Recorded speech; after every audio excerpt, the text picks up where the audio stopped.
Hello, hello, hello, and good afternoon, everyone. Welcome in. Come on in, come in. I hope you guys enjoyed the show today. I hope that, it was such a beautiful banquet. I'm always excited to be here and to see you all come in and to bring forth our, post show together. It's exciting for me. I know that it's notifying everyone, so I'm just going to give it just a moment for everybody to come in because I honor time. I don't like to waste our time together because it's always good when we can kind of pour into the discussion a little bit more. And I wanted to give a little bit more of the details behind the show as well, because I think sometimes that is such a good thing. So, with all things said, let me just welcome you guys in properly. Good afternoon, everyone, and welcome to the post show for Finding Purpose Amidst Challenges. My name is Sonya LaRae. I'm a lifestyle relationship counselor, fashion psychologist, educator, holistic health and wellness consultant, and motivational speaker. But by far, I'm always honored to say that I am the host of Whispers in a Bottle Grown Talk Cocktail Fridays. Today's show, we just wrapped up at 3 o'clock over on our home network on blogtalkradio.com/whispers in a bottle, was powerful. I have to tell you, I think the show, from when it started on the pre show, was so dynamic and it gave so much information that opening the show was something that was even powerful because I always open our show with a clear meaning and definition on everything. And the two words in our title today was finding and the word challenge. And I told you all during the show that word, literally finding, means to discover, locate, or uncover. And the second word of challenges, it means objections, tests, threats, or confrontations. So many times as people, we really are confronted with so many different challenges and so many different things that are just constantly bombarding us throughout our day, throughout our life, the walk that we have, and everything that we do. So, I always like to come in and I love to share stories with you all. And I really didn't do it during the show because I wanted to save something for after show, the dessert hour. So I hope you guys still got your mocktail because, I certainly do. And it's so good.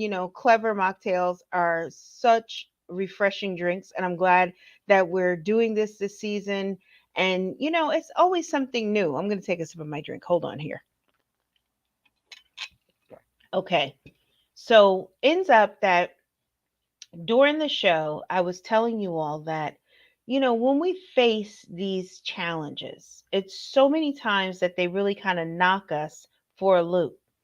Well, I have the opportunity of really getting to know a lot of different people in the journey and the different things that I do inside of my business and all. And I got to meet this gentleman. And when you meet him, you don't even know that he has a major challenge. And I was on a panel with him and we were discussing how we overcame setbacks and different things. Like I was down, but I wasn't out. And I was sharing my story and my journey through being paralyzed and in a wheelchair. Well, lo and behold, this young man that took the stage next was just such a powerful speaker. And then as he's talking and everything, he says, "So what is it my challenge? What's my challenge?" And everybody was just kind of looking around and everything. And he said, anyone? And somebody said, "Oh, you were afraid to speak on stages, or, you had limited beliefs." And he said, "Well, no." He said, "I'm blind." Even I was like, "What?" Because he was blind. And literally, he shared that, you know, how you go to the eye doctor and you say, "Oh, look, I'm just like my vision just seems a little off. It's just a little different." And he said, he went in and he went for his regular eye exam, no big deal, and was diagnosed with a major situation that literally he lost his eyesight within 6 months of that visit. And literally, how he said it pivoted and shifted everything. And he found purpose amidst challenges. And he said, and at first, when he first was told his diagnosis, everything just seemed so bleak. And he said, and he went home and he started to write this bucket list of things he had to accomplish and things he had to do before, he lost his vision. And his sister was like, "What in the world is all this?" And he's like, "Yeah, I think I'm going to quit my job. I'm going to travel. I want to see all these things and I want to do this and I want to do that." And she said to him, she says, "You're going to quit your job. Why?" And he said, "Because, I'm losing my eyesight." And she says, "Well, I think instead of doing that, I think we should go and learn certain things that are going to help you to keep thriving." And he said that word thriving made him angry at first when he heard it from his sister. And she said, "Why are you so angry?" He's like, "Well, how am I supposed to thrive and I'm not able to see?" And she says, "You may not be able to physically see things." And which he shared with us that he can see shadows. Like he sees shadows. It's not like how you and I have vision and we can see certain things, but he can see shadows. He can see certain silhouettes and different things like that. But she said, "But instead, why don't we start preparing you so you can be the best you, even in this scenario?" She said, "It doesn't change who you are. You are a great guy. You are someone who is just inspiring to people and what you do in your work and how you do things." And he said, for a good, you know, first month, he just was so angry and he was just like, just living his life, just doing things. He said it wasn't really living his life, but as he settled into what she had stated, he realized that in this place that he thought was so dark, he found a purpose, a meaning of things.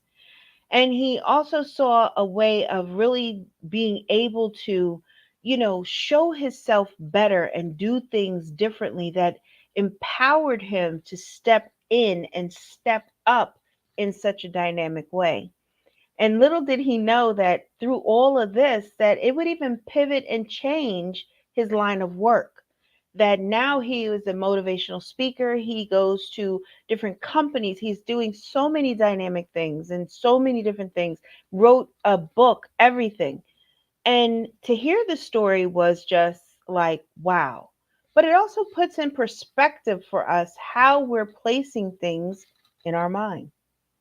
Remember during the discussion, I pulled some notes from it too. I made some notes here that I wanted to really kind of share with you. That a lot of it, a lot of times when we're dealing with challenges, it's the perspective that we have of it, or how we're placing it in our minds and in our hearts. And so, in turn, what I was really kind of focused on and wanted to talk about this afternoon during this pre show, this post show, was how we're placing things and our intentions forward. Um, really understanding that when we have these challenges or when we're faced with certain challenges, how we speak to ourselves and we put it in our mind and we kind of build this constant rhetoric inside of ourselves that it's never going to get better, it's not going to change, and things are just going to be this way. We have to be willing to stop ourselves, because the worst medicine that you can do is when you self diagnose yourself. Have you ever met somebody who never goes to the doctor, but they're the first one that will diagnose themselves with something? They'll say, "Well, I have such and such." And then lo and behold, they go to the doctor and they find out, "No, you don't have that at all. You're just fine. It was just this, and we got a cream for it or a medicine for it." Well, it's the same thing that we do with ourselves when we're talking to ourselves in a negative way. We give ourselves this connotation that it's okay to keep dragging ourselves. But when it comes to those that we care about, be it your husband, your wife, your friend, your mother, your father, whoever, You are the first one to stand up and be the champion for them. You're the first one to stand up and be like, you know what? I'm here. I hear you, and you are doing great. So, in turn, it really means that we have to step into that space and place of self compassion for ourselves so we can move past, this whole dialogue that we have with ourselves to tear ourselves down. So, finding purpose amidst challenges really requires that we do the necessary self work. And self work sometimes people are afraid to do because it means that you have to really do an introspective kind of work on yourself. I gave three powerful questions during the live broadcast, and I wrote them down and I wanted to share them here because I want you to actually go back and even ask yourselves these questions looking at this live discussion right now. So, the three questions that I really gave was, what truly matters to me? So when we really ask ourselves, what matters to me or YOU, it really means that you have to sit and think about it. What is it that really matters to you? Is it just the facade of being a person that has everything together? Like, are you one of the people that has the social media disease of the smoke and mirrors, that it has to present like it's great? You have the best life, the this, the that, but really, in all honesty, it's not. So, what truly matters to me? What is it that I am standing for? What is it that resonates with inside of my heart? Then it leads us to that second question of, what am I passionate about? Where do I find my passion? And my passion is in helping people and into really pouring into great discussions, much like this. That's why I said, and what I do as far as it goes inside of LaPaz, being able to work with clients and helping them to shift and to pivot and to break free of limiting beliefs or to set healthier, realistic lifestyles for themselves. I always tell everybody what I do for my clients is this. I get you to take the S off of your chest because you're not a superhero. You're not every man. You're not every woman. You don't leap over huge buildings in a leap and a bound. You get to take the cape that is restraining you and choking you to death from around your neck because every superhero with a cape dies. And then on top of it, it has the unrealistic view of what you can do. You cannot fly. I'm sorry. The other part of it is this. I help you to be able to shift things into your life that you start to have a balanced perspective on your life, your relationships, the way that your clothes are talking about you, against you, or the facade that it's giving. It's all these elements that working with me and putting into the place and space of what helps you to be able to find purpose amidst challenges works for me. What my passion is, why I'm so driven about it, why I find these discussions to be so poignant and so important for the development and the health of us as people. My final question in there was this: how have I overcome challenges in my past to be able to use them as stepping stones to my future and to my present? Because, see, sometimes the lessons that we have, the challenges that we have, they teach us ways in handling things or how not to handle something. I tell you guys all the time that, younger years, younger Sonya was like a little hothead, a little powder keg. And that if you just, it would set me off just in 2.3 seconds. And literally coming to understand myself, coming to understand the frustration that I had with certain things with people, I realized that I had high expectations for others that I shouldn't have. I should have accepted them for where they were, kept my perspective, kept what my values were for Sonia, and that was what I needed to do, which in turn worked with me to let go of that anger. that in turn that I'm a very patient person, I'm very calm, I'm very zen like. I get to work in a space in a place that I love all the time and pour into people that I enjoy working with as well. Even connecting in such a way like this, going over to different apps, be it from Clubhouse to Instagram to Wisdom to YouTube. What you get across the board with Sonya is what you see and what you get.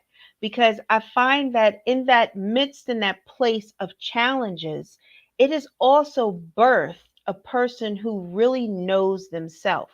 Because I've sat in that introspective place and space and really have done the soul work that is necessary that allows us to find purpose amidst challenges.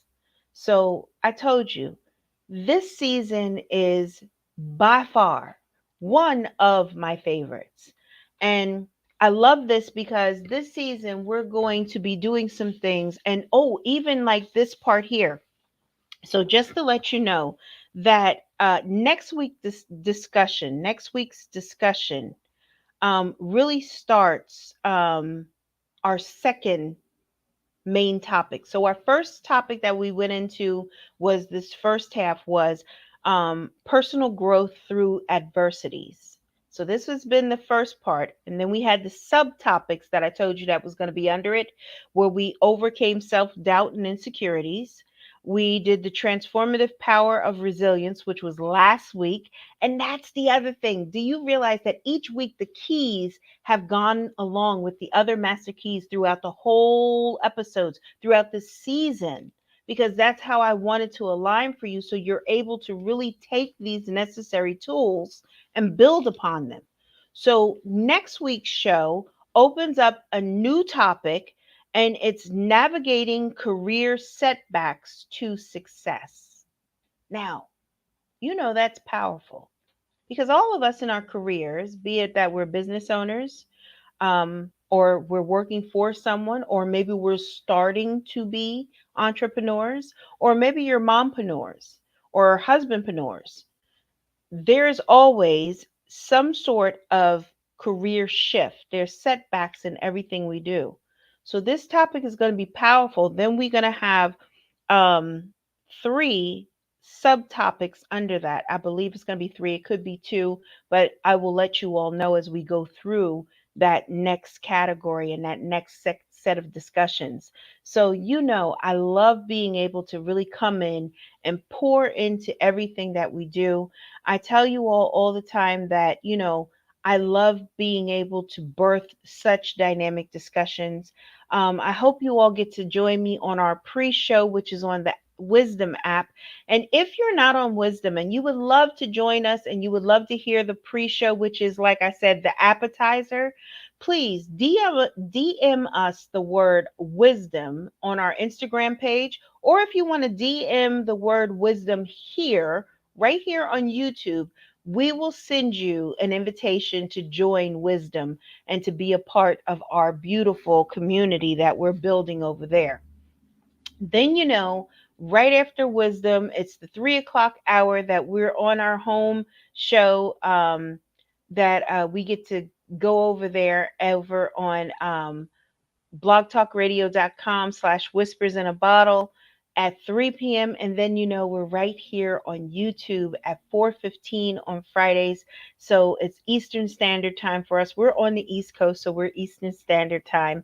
And it's always so good to come in and birth these dynamic discussions.